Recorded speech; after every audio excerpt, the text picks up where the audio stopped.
The war did not begin with loud weapons or burning worlds. It began with silence. In the deep black space near the Orion Drift, a single human colony ship floated without power. Its lights were off. Its engines were cold. Inside, thousands of humans waited in fear, listening to alarms that had already gone quiet. They did not know yet that their fate had already been decided far away, across the galaxy. The Galactic Council gathered inside a massive hall made of living crystal. The walls glowed with the light of 1,000 stars. This was the center of power, where species older than humanity judged the fate of younger races. At the center of the hall stood General Karzun. He was not human. His body was tall and armored by nature, with dark metallic skin and eyes that had seen centuries of war. He had commanded fleets. He had destroyed empires. And today, he stood alone. Before him sat the council. Dozens of beings from different worlds watched him with cold interest. Some were ancient energy forms. Some were massive creatures of stone and light. To them, humans were weak, noisy, and dangerous. Karzun spoke slowly, his deep voice carrying through the chamber.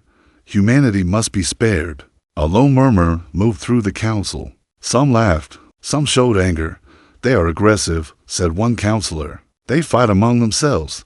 They expand fast, said another. They will threaten balance. Karzun did not raise his voice. They are young, he said. That is why they fight. That is why they struggle. But they learn faster than any species I have seen. The council did not care. They are insignificant.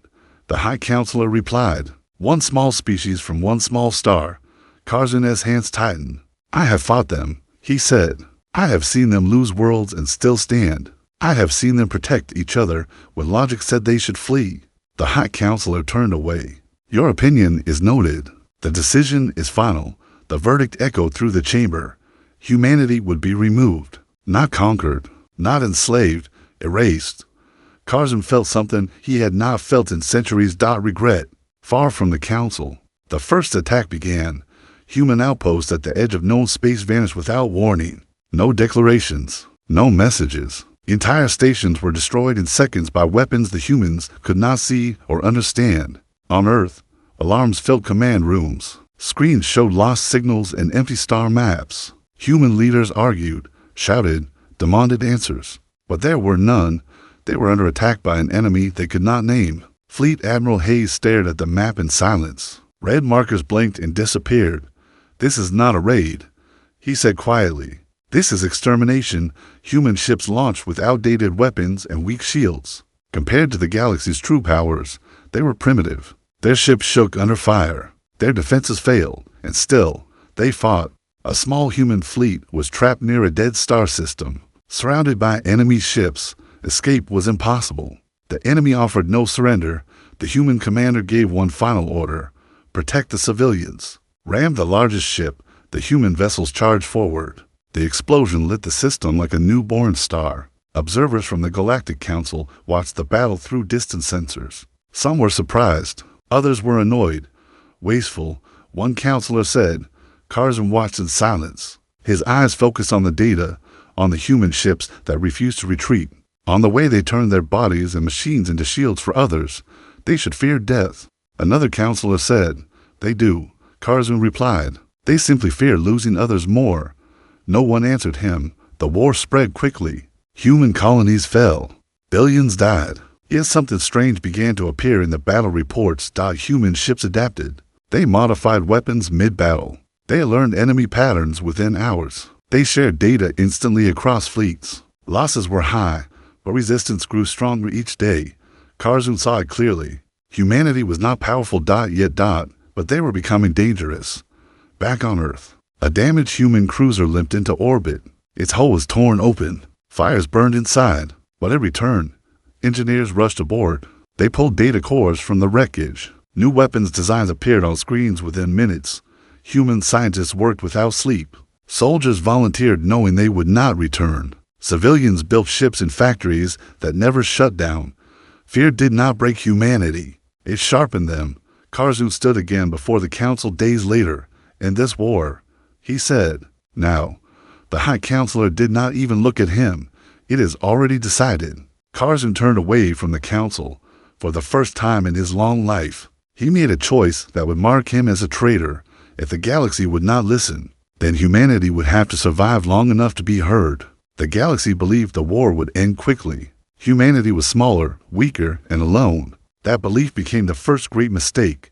After the first attacks, human space changed completely. Civilian traffic stopped. Trade routes went dark. Every planet near the frontier turned into a fortress. Old satellites were pulled from orbit and rebuilt as weapons platforms. Mining ships were converted into carriers. Nothing was wasted. On Earth, governments stopped arguing. Borders meant nothing now.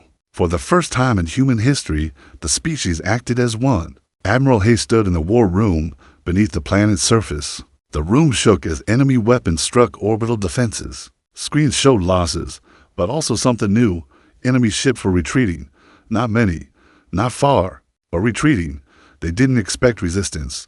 A tactical officer said, "No," Hayes replied. "They didn't expect us." Human engineers had studied the enemy wreckage recovered from the first battles. The technology was advanced, but not perfect. It relied on energy patterns that humans quickly learned to disrupt. Their weapons were weaker, but smarter. Every defeat taught them something. At the edge of human-controlled space, a small fleet prepared for its first planned counterattack. The ships looked rough and uneven, built from mixed designs and rushed construction. But their crews were ready. The fleet jumped into enemy territory without warning. The enemy responded with overwhelming fire. Shields flared. Human ships exploded. But the fleet did not turn back. They moved in closer than enemy doctrine allowed at short range. The human weapon struck hard.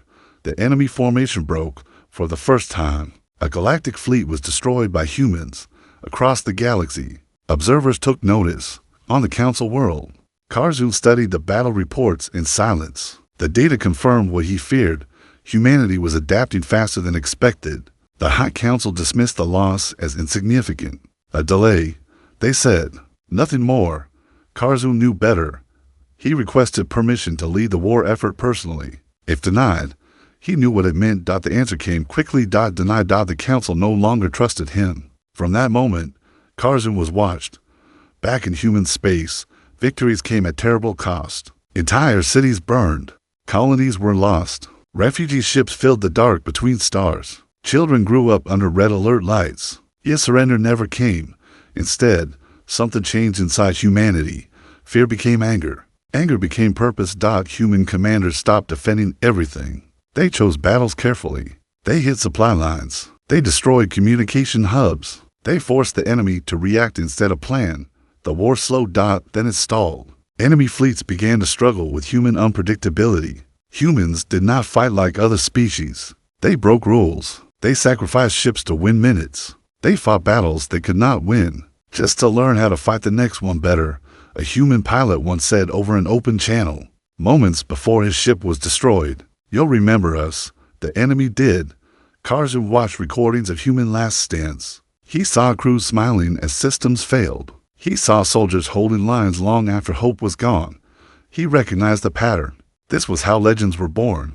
He began to act, using old access codes and favors earned in past wars. Karzun leaked small pieces of information into human space. Enemy frequencies, shield weaknesses, navigation blind spots. Not enough to change the war. Enough to keep humanity alive. He told himself it was balance. He told himself it was mercy. But deep down, he knew it was loyalty. The council discovered the leaks within days. Karzun was summoned. "You have betrayed us," the High Counselor said. "I warned you." Karzun replied calmly. "You chose ignorance." The council stripped him of command. His fleets were reassigned. His access was removed. He was ordered to remain on the council world under guard. They believed they had silenced him. They were wrong. The war reached its darkest moment when Earth itself came under threat. A massive enemy armada moved toward the solar system. Hundreds of ships, weapons capable of cracking planets. Humanity prepared for extinction. Factories worked until they burned out. Fleets gathered near Earth, knowing they would not survive. Admiral Hayes recorded a message meant for history. "We did not choose this war," he said, "but we will finish it." As the enemy armada entered the system, something unexpected happened. The armada slowed, then stopped. Long-range sensors detected confusion among enemy ranks. Orders conflicted. Formation broke. Unknown commands flooded there. Networks. Karzun's final gift had arrived. He had released everything he knew. The enemy lost coordination for precious hours. Human fleets launched. The Battle of Soul began, and the galaxy watched as humanity refused to die. The battle around Earth turned space into fire. Human ships surged forward in tight formations, using the sun's radiation to hide their movements. Enemy weapons tore through the darkness, bright lines of energy cutting apart empty space. Explosions bloomed like silent storms. Human losses came fast. Still, the fleets did not break. Admiral Hayes watched from the command carrier as one wing vanished from his screen. He did not look away. He simply issued the next order. Hold the line. Human ships moved closer, flying into ranges no sane commander would accept. Enemy targeting systems struggled to track them. At that distance, human weapons punched through shields again and again. The enemy armada began to fragment. Hours passed. Earth's defenses cracked. Cities prepared for evacuation that would never finish in time. Billions waited beneath the sky, watching streaks of light cross the stars. Then the humans did something the galaxy had never seen. They sent a message. It was not a demand. It was not a threat. It was a broadcast sent on every known frequency. We are humanity, the message said.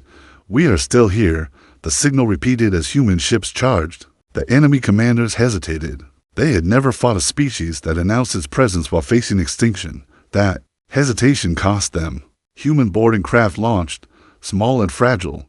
Soldiers in simple armor slammed into enemy hulls. They fought in corridors not built for them, against defenders stronger and faster. They fought anyway, inside an enemy command ship. Alarms screamed as humans destroyed systems from the inside. They did not try to capture the vessel. They crippled it and escaped seconds before it exploded. Across the battlefield, similar actions spread chaos. The enemy armada began to retreat, not fully, not cleanly, but enough. The Battle of Soul ended without Earth's destruction. It was not a victory, but it was survival. Across the galaxy, reactions were mixed. Some species felt relief, others felt fear. The Council felt anger.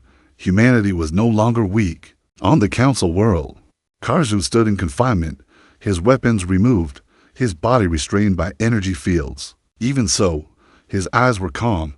He watched the battle through restricted channels. He saw human ships burn. He saw them adapt. He saw them win time. They have crossed the threshold. He whispered. The guards did not understand. The Council met in emergency session. The war was no longer clean. Resources were draining. Losses were growing, and worse. Other species were watching closely. Some began to question the Council's authority. This war must end, one counselor said. No, the High Counselor replied. Now it must be finished. A new order was issued. Total annihilation. Weapons forbidden by ancient law were unlocked. Star killers, reality weapons, tools designed to erase entire systems from existence. The Council chose fear over wisdom. Karzun felt the shift instantly, even without access. He sensed the decision ripple through command structures. He knew what would come next. Humanity would face a weapon they could not adapt to, unless warned. That night's cycle, the lights in Karzun's chamber flickered. The energy field failed for half a second. It was enough. He moved faster than any guard expected. His restraints fell. A hidden implant activated, long forgotten by the Council. Systems around him screamed as security collapsed. By the time the guards arrived, the chamber was empty. Karzun vanished into the depths of the Council world. Meanwhile, in human space, something new appeared. Deep space sensors detected a massive energy surge, far beyond known enemy fleets. The readings made no sense. Power levels exceeded anything humans had seen. Scientists argued. Commanders worried. Admiral Hayes listened in silence. This is not a ship, a physicist said finally. It's a weapon. Panic spread through command. Humanity had survived fleets. They could not survive erasure. Emergency plans were drafted. None offered hope. Evacuation was impossible.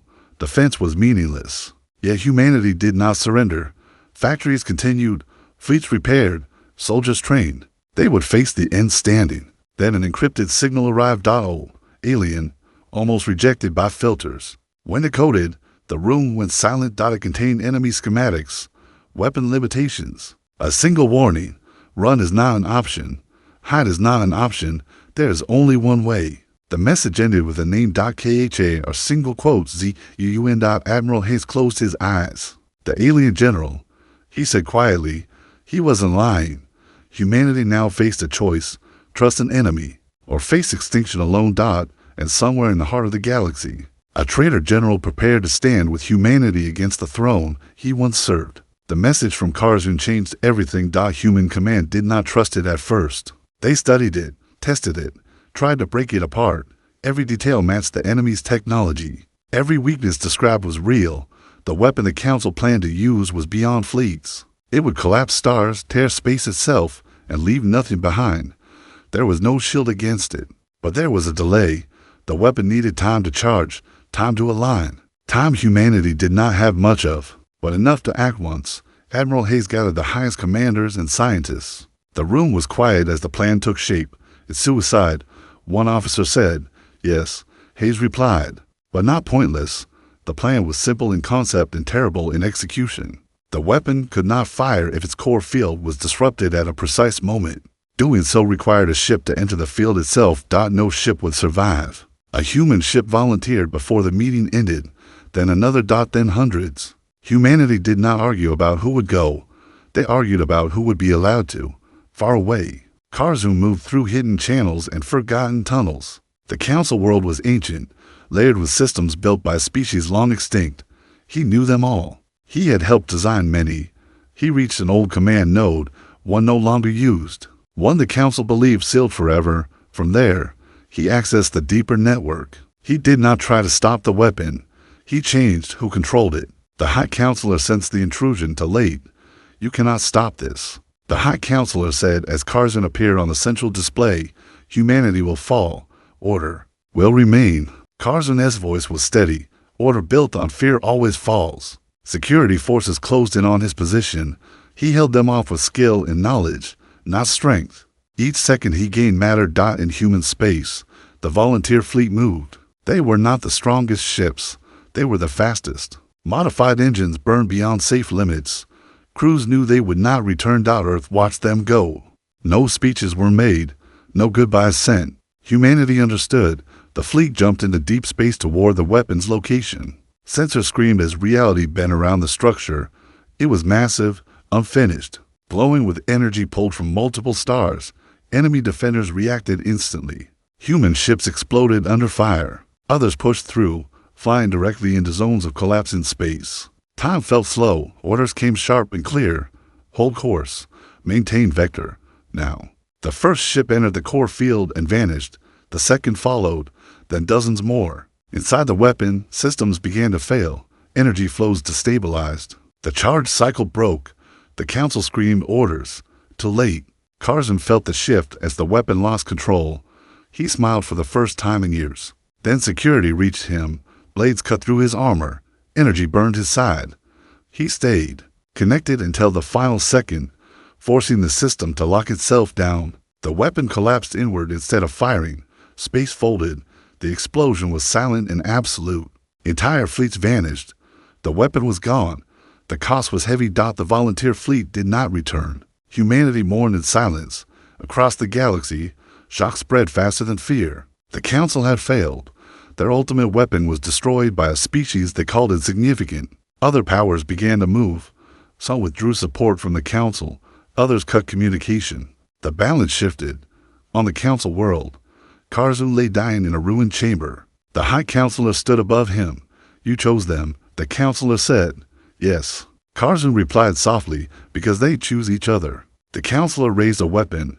A human transmission cut through every channel in the chamber. We know what you did. The voice was Admiral Hayes. We will remember. The Counselor hesitated. That hesitation saved Karzun's life. Moments later, explosions shook the world. Rebel fleets, allied species, and defectors struck Council assets across the system. The throne cracked. Karzun was taken by unknown hands as the old order burned. Humanity had not won the war, but the galaxy would never ignore them again, and the end was no longer certain. The galaxy changed after the fall of the weapon. The Galactic Council still existed, but its authority was broken. Member species withdrew fleets. Trade routes shifted. Old alliances shattered quietly, without speeches or ceremonies. Power no longer flowed from a single throne. Humanity watched from the outside, wounded but alive. Earth's skies were darker now, filled with damaged stations and half-built defenses. Memorial lights burned across cities every night, marking the ships that never returned. The dead were honored without pride or celebration. Only memory. Admiral Hayes stood before a new assembly, not of rulers, but of survivors. Human leaders spoke calmly, without threats. They did not ask for mercy, they asked for space. "We will not kneel," Hayes said, "but we will not hunt revenge. Leave us alone, and we will rebuild." Many species listened, some did not. In the shadows left by the Council's collapse, new forces rose. Warlords, old admirals, and forgotten empires saw opportunity. Humanity, exhausted and exposed, became a target again. The first attack came from a minor power seeking glory. It failed. Human fleets responded with precision and restraint. They destroyed weapons, not worlds. They forced surrender, not extinction. The message was clear. Humanity was no longer prey. At a hidden medical station far from any border, Karzun woke slowly. Pain filled his body. His wounds had been treated with unfamiliar tools. The air smelled different. Human. A woman stood near his bed, wearing simple uniform markings. "You're safe," she said. "As safe as anyone is right now." Karzun tried to rise. His body resisted. "You should rest," she continued. "You've earned it." He studied her face. No fear, no hatred. "Why?" he asked. "Because you stood when others turned away," she replied. "Because you saved us." Karzun closed his eyes. Human commanders visited him over the following days. They asked questions. They listened. They did not demand loyalty. In time, Karzun spoke. He told them of ancient wars, of cycles of rise and collapse, of how the Council had once been protectors before fear twisted them into tyrants. "You will face the same choice," he warned. "Power always demands a price." Humanity listened. They did not rush. Instead of expansion, they focused inward. Colonies were rebuilt stronger, but fewer. Fleets were designed not for conquest, but defense and response. Human technology evolved rapidly, guided by lessons paid for in blood. Other species began to approach human space cautiously. Some offered trade. Some offered apology. Some offered alliance. Humanity did not accept all. Trust was earned slowly. Meanwhile, remnants of the old council gathered in secret. The High Counselor still lived, wounded but furious. He gathered loyalists and prepared one final move. If humanity could not be erased, they would be controlled. A plan took shape, subtle, patient, designed to turn humanity's allies against them. False signals, planted attacks, carefully timed betrayals. The galaxy would burn again. Karzun sensed the pattern before the humans did. He recognized the signs from wars long past. "They will try to isolate you," he told Admiral Hayes, "to make you look like the threat." Hayes nodded. "Then we won't fight shadows." Humanity made a bold choice. They spoke openly. A transmission was sent across known space, carrying records, data, and proof of the Council's crimes, human losses, weapon designs, orders for extermination. No anger filled the message, only truth. The reaction was explosive. Species that had suffered under the Council saw their past reflected in humanity's story. Old wounds reopened. Trust in the remnants collapsed. The High Counselor lost support overnight. The final confrontation began not with fleets, but with exposure. The galaxy turned its eyes away from the throne and toward humanity, not as conquerors, but as something new. The galaxy stood at the edge of a new war, but it did not rush forward.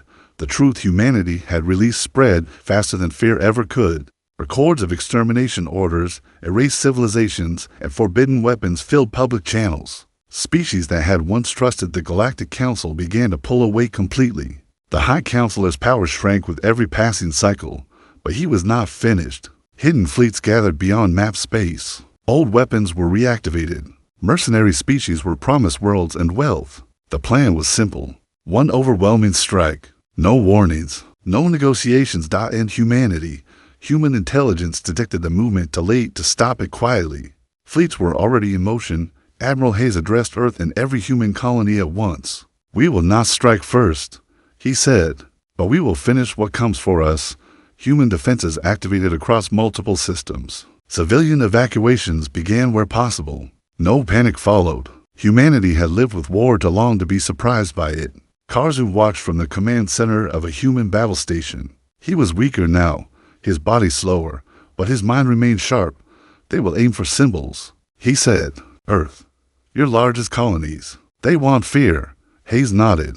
Then we won't give it to them. Human fleets did something unexpected. They spread out. Instead of guarding Earth alone, they protected smaller worlds, trade routes, and neutral systems. They denied the enemy easy victories. Each encounter was short, precise, and costly for the attackers.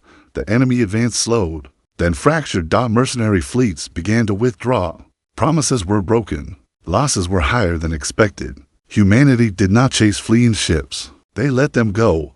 That restraint changed everything. Neutral species began to assist quietly. Supplies appeared. Safe passages opened. Intelligence flowed toward human command. The High Counselor realized late that the galaxy had chosen sides. In desperation, he ordered an attack on Earth anyway. The final fleet emerged at the edge of the solar system. It was smaller than before, but still deadly. The enemy intended to make a statement. Human defenses were ready. The battle was brutal, but controlled. Human ships fought with discipline born from loss. They disabled engines, cut command ships, and isolated threats. The enemy flagship pushed forward alone. Inside, the High Counselor watched the battle collapse around him. Rage replaced fear. Fire everything, he ordered. The weapon charged before it could fire. A single human ship moved between the flagship and Earth. It did not carry heavy weapons. It carried a message. Karzun stood beside Admiral Hayes as the transmission played across every channel. This ends now, Hayes said. Stand down. The High Counselor laughed. The human ship did not move. It absorbed. The blast meant for Earth and vanished. The enemy flagship lost power moments later as allied fleets arrived from multiple directions. Surrounded, outnumbered, and exposed, the High Counselor had no escape. He was taken alive. The war ended not with celebration, but with silence. Humanity had paid enough. The galaxy gathered again, not in a throne room, but across open space. No single seat ruled. Decisions were shared. Power was distributed. The galactic throne was dissolved. Karzun addressed the assembly one final time. Learn from this, he said. Fear destroys faster than any weapon. Humanity did not demand leadership. They accepted responsibility, and the galaxy accepted them. Only one chapter remained. The war ended quietly. There were no victory parades across the stars, no songs sung in grand halls. Ships returned to orbit.